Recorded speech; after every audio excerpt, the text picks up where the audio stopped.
savez que le Gabon souffre de mauvaise gouvernance consécutive à une gestion chaotique et scabreuse des ressources publiques par le régime déchu.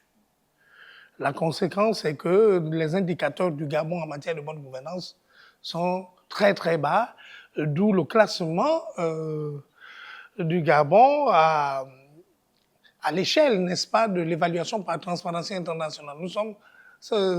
Nous sommes à la 135e place sur 190 pays qui ont été évalués par Transparency International, ce qui dénote vraiment d'une situation catastrophique et d'une gouvernance, je vais dire, d'une corruption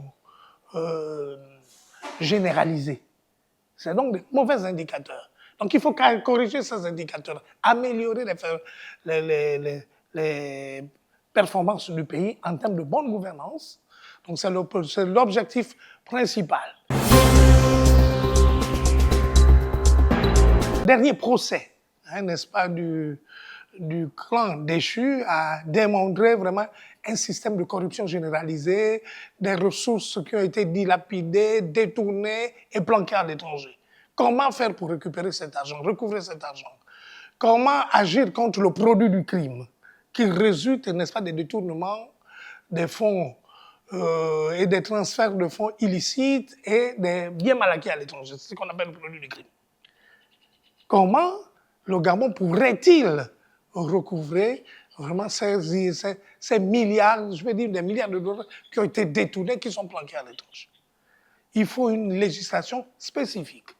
Et là, nous sommes dans l'application des principes fondamentaux de la Convention des Nations Unies contre la corruption. On commence par l'article 51 sur le recouvrement des avoirs et ainsi de suite, jusqu'à l'article 55 avec l'entraide et la coopération judiciaire internationale. Il faut donc mettre en place les mécanismes nationaux.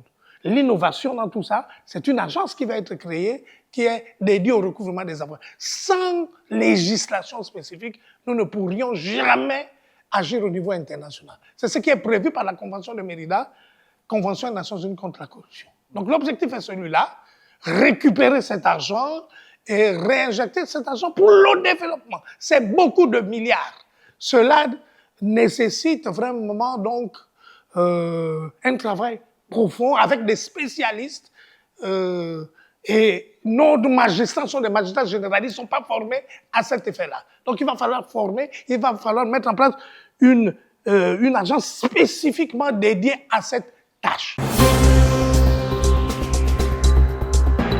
Il est important d'aligner, n'est-ce pas, notre législation à la Constitution. La Constitution gabonaise, la dernière, notamment, adoptée le 16 novembre 2024, met en exergue dans son préambule la souveraineté de la République, la souveraineté de la nation sur ses matières premières. Donc c'est d'abord le principe, cette proposition de loi va affirmer le principe de la souveraineté, le contrôle total des matières premières, la prépondérance de la République, de l'État et du peuple gabonais sur ces matières premières. Il est hors de question que ce soit des puissances étrangères qui puissent prétendre qu'elles sont propriétaires des ressources du Gabon. Les ressources du sol et du sous-sol gabonais appartiennent au peuple gabonais. C'est ce qui est affirmé par la Constitution. Donc ce texte affirme ce principe, réaffirme ce principe avec vigueur. Ça, c'est le premier point. Deuxième point, nous mettons un accent particulier sur la transparence des contrats. C'est une exigence fondamentale de l'ITU, l'Initiative pour la transparence dans les industries. La transparence et la divulgation systématique des contrats. Regardez par exemple le contrat Bellinga. Il n'est pas transparent, il n'a pas été, je veux dire, il ne découle pas d'un processus transparent. Il est mis en œuvre dans une totale opacité. Et cela ne peut pas correspondre aux objectifs de la Ve République. Donc la transparence est le pilier de la bonne gouvernance, la transparence et la divulgation systématique des contrats. La divulgation, donc il faut que les contrats soient accessibles aux citoyens. Il faut qu'il y ait des débats publics sur les différents contrats. Mais les citoyens n'ont pas accès à ces contrats. La plupart des contrats qui auraient pu être publiés depuis 2021 ne sont pas rendus publics et le débat public et citoyen ne sont pas organisés. Donc, il y a un certain nombre de réformes à faire dans le domaine de l'ITIE. Également, en ce qui concerne la propriété réelle, la propriété effective des entreprises, qui se cache derrière les actionnariats des différentes entreprises dans le secteur extractif. L'autre élément fondamental concerne les minerais de transition, les minerais critiques, hein, les terres rares, etc. Donc, dans les questions, la transition énergétique, tous ces liens avec le secteur extractif.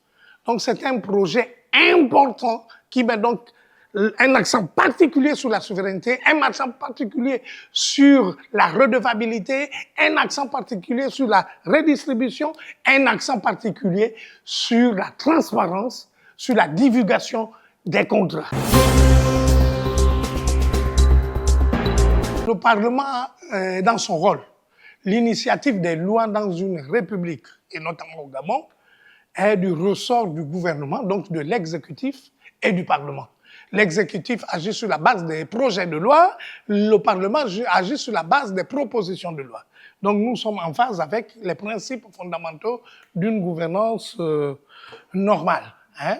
Et donc c'est important. Cela correspond vraiment au discours du chef de l'État.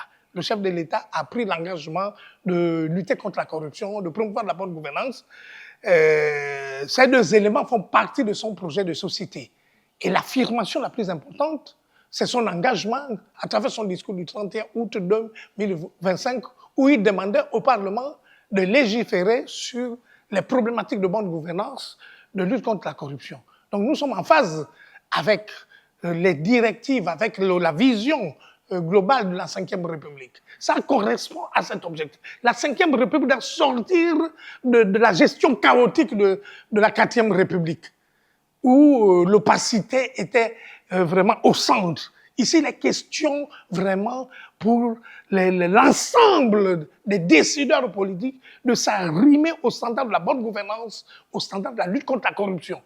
Les inégalités sont profondes. Il faut corriger ces inégalités. Les ressources du public du Gabon sont dilapidées, ne sont pas maîtrisées. Il faut corriger toute cette situation, mettre en place de nouvelles lois qui vont avoir pour conséquence d'améliorer les indicateurs économiques, de permettre une redistribution équitable de la richesse nationale.